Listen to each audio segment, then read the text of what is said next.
प्यारे भैया बहनों, हम सभी विषय के अध्ययन को ऑनलाइन के माध्यम से कर रहे हैं। संस्कृत का भी हम ऑनलाइन के माध्यम से ही करेंगे। आप सबको पता है, जब तक हम पिछली कक्षा का पुनरावृत्ति एक बार नहीं कर लेते तब तक हमको वर्तमान कक्षा की जितनी भी पाठ्यक्रम हैं उनको समझने में कठिनाई होती है। आप सबको पता है कि पिछला हमने नवम में बहुत सारे संस्कृत विषय में व्याकरण पढ़े हैं। नवम के जो व्याकरण है दसम के व्याकरण के लिए आधार का काम करता है। जितना आप नवम का अध्ययन करेंगे उतना ही आपको दसम के संस्कृत में अनुवाद करने के लिए, संस्कृत से हिंदी और हिंदी से संस्कृत अनुवाद करने के लिए बहुत ही ज़्यादा सरल हो जाता है। और जब तक हम नवम के संस्कृत को अपने ध्यान में नहीं रखेंगे तब तक दसम का जो संस्कृत है थोड़ी सी कठिन हो जाता है। चलो हम अभी 8-10 दिन इसकी पुनरावृत्ति करेंगे, जिसमें व्याकरण कौन कौन सा व्याकरण का उपयोग ज़्यादा होता है। जैसे शब्द रूप तो सब जानते हैं। शब्द रूप में विभक्ति होता है, प्रथमा, द्वितीया, तृतीया, चतुर्थी, पंचमी, षष्ठी, सप्तमी, संबोधन। और दूसरा है धातु रूप। धातु रूप भी सब जानते हैं। हमारे संस्कृत में 5 प्रकार की धातु होता है। हिंदी और अंग्रेजी में 3 प्रकार के होता है, भूत, भविष्य और वर्तमान। हमारे यहाँ 5 प्रकार के धातु रूप होते हैं जिसको हम लकार बोलते हैं। लकार क्या है?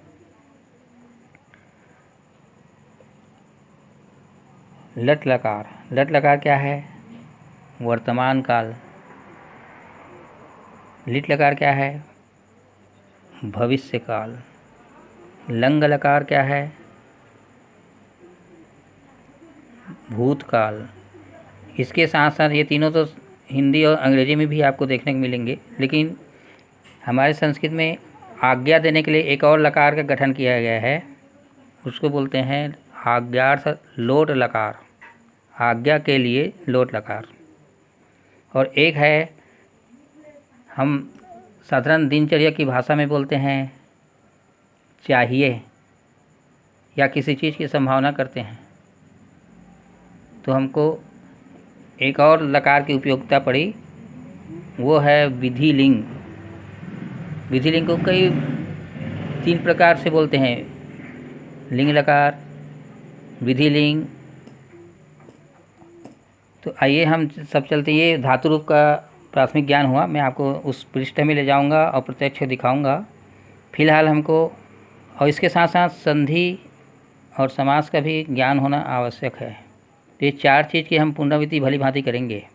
उसके बाद हम दसम में प्रवेश करेंगे, और दसम में जैसे ही प्रवेश करेंगे हम धड़ाधड़ फटाफट आगे बढ़ते चले जाएंगे, क्योंकि हमको बहुत कुछ नॉलेज संस्कृत से नवम का हो जाएगा, नवम के संस्कृत से हो जाएगा। तो चलिए हम शुरुआत करते हैं। आज कारक चिन्ह। आपके पास नवम की पुस्तकें हैं, और मैं आग्रह करता हूं कि नवम की संस्कृत की पुस्तकें आप किसी को न दें। आपको शुरुआत, ये जो 3 महीने हैं, पल पल में आपको नवम के संस्कृत की पुस्तक की ज़रूरत पड़ेगी। इसलिए मैं आग्रह करता हूं कि आप संस्कृत की पुस्तकें संभाल कर रखें।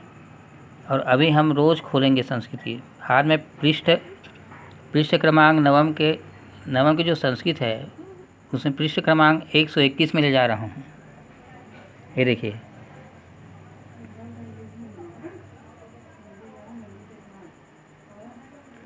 इसमें है कारक और विभक्ति।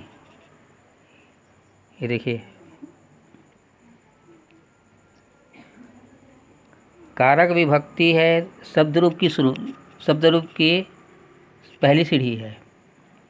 हम शब्द रूप क्यों याद करते हैं? शब्द रूप हमें याद क्यों रहना चाहिए? तो हमको कारक और ये विभक्ति बताता है। कारक, विभक्ति और चिन्ह है।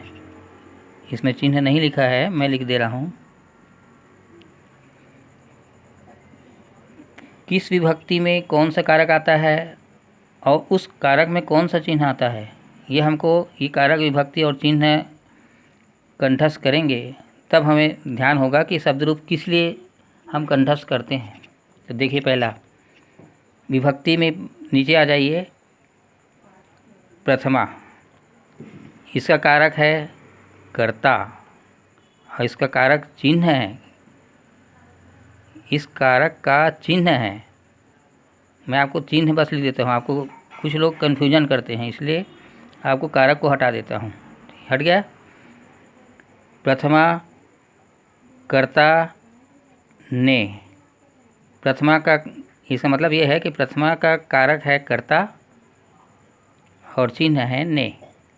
जैसे राम ने कहा, तो इसमें राम कर्ता हो गया और ने जो है उनके पास जो चिन्ह है वो ने हो गया। अब हम इसको संस्कृत में बालक के अनुसार जाएंगे, राम के अनुसार जाएंगे शब्द रूप में, तो रामः लिखेंगे, क्योंकि राम एक है तो रामः लिखेंगे। अगर राम दो है तो रामौ लिखेंगे। राम बहुत सारे राम हैं तो रामाः लिखेंगे, बालकाः, ऐसा। तो चलिए आज का मैं गृह कार्य देता हूँ आपको। इसको आपको बहुत पिछले वर्ष में सत्र में आप लोग का नवम ले रहा था तो मैं आप लोग को कंठस्थ करवाया था। आग्रह करता हूँ कि आप फटाफट इसको कंठस्थ कर लेंगे। 10वीं बोर्ड है, बोर्ड के अनुसार हम अपने आप को गंभीरता से नहीं लेंगे, तो बोर्ड हमें हमारी गंभीरता को हमारे साथ जैसे जैसे हम व्यवहार करेंगे, सक्रियता से करेंगे तो हमें सक्रियता से वो अच्छा नंबर दिलाएगा। लापरवाही से करेंगे तो हमको लापरवाही से ही नंबर दिलाएगा। इसलिए बोर्ड को गंभीरता से लेकर पढ़ना। 10वीं बोर्ड है, आग्रह करूँगा कि आप सतर्क होंगे। अभी से अपनी दिनचर्या को पढ़ाई में लगा दीजिए। चलिए, प्रथमा, कर्ता, ने। द्वितीया, कर्म, को। तृतीया, करण, से या फिर के द्वारा। से के द्वारा एक साथ नहीं बोलना, से या फिर के द्वारा। चतुर्थी, संप्रदान, को या फिर के लिए। एक बार फिर से, चतुर्थी, संप्रदान, को या के लिए। पंचमी, अपादान, से। देखिए ये से यहाँ भी है और एक आप तृतीया की पंक्ति में जाइए, देखिए यहाँ भी से है। तो मैं आपको बताता हूँ दोनों से में अंतर है। ये से सहायता के लिए उपयोग करते हैं। जैसे मैं पेन से लिखा, यानी पेन की सहायता से लिखा। अब यहाँ पंचमी में आएंगे तो यहाँ से क्या दिया है, अलग होने के लिए। मेरे हाथ से पेन अलग हो गया, मेरे हाथ से पेन अलग हो गया। तो ये हाथ से बोलने के लिए हमको पंचमी भक्ति का से का उपयोग करना पड़ेगा। पंचमी भक्ति का से का उपयोग करना पड़ेगा। तो इसका मतलब समझ लीजिए, तृतीया के जो चिन्ह है वो सहायता के लिए है, माध्यम के लिए है, और ये पंचमी का है जो अलग होने के लिए है। आप इसके उदाहरण देखें, आप साइकिल से आए और यहाँ साइकिल से गिरे। यहाँ साइकिल की सहायता से आए, लेकिन यहाँ साइकिल से गिरे मतलब साइकिल से अलग हो गए। ठीक है। तो पंचमी का कारक है अपादान और चिन्ह है से। षष्ठी देखेंगे, षष्ठी संबंध। बिना संबंध के इस संसार में कोई भी सामाजिक नहीं हो सकता। संबंध का बहुत ज़्यादा महत्व है। षष्ठी संबंध, का, के, की। जैसे राम का भाई, राम के भाई बहन, राम की बहन, राम का भाई, राम के भाई बहन और राम की बहन, अलग अलग उपयोग होता है देखो। और इसके साथ साथ रा, रे, री आपको कंठस्थ करना है। सप्तमी, अधिकरण। अधिकरण मतलब होता है आधार। इस संसार में सब कुछ बिना आधार के चलता नहीं है।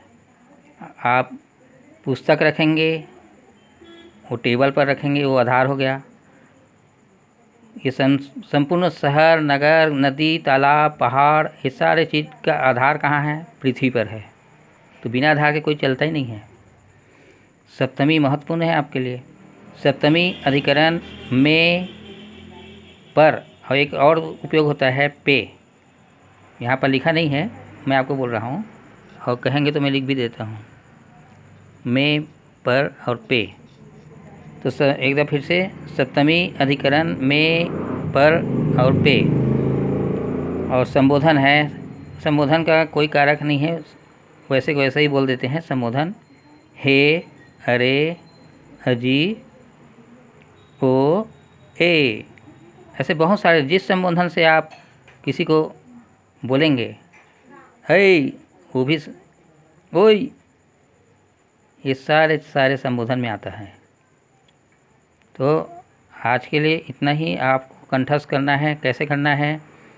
प्रथमा कर्ता ने, द्वितीय कर्म को तृतीय करण से या के द्वारा, चतुर्थी संप्रदान को या के लिए, पंचमी अपदान से अलग होने के लिए, षष्ठी संबंध का, के, की, रा, रे, री, और सप्तमी अधिकरण में या पर या पे।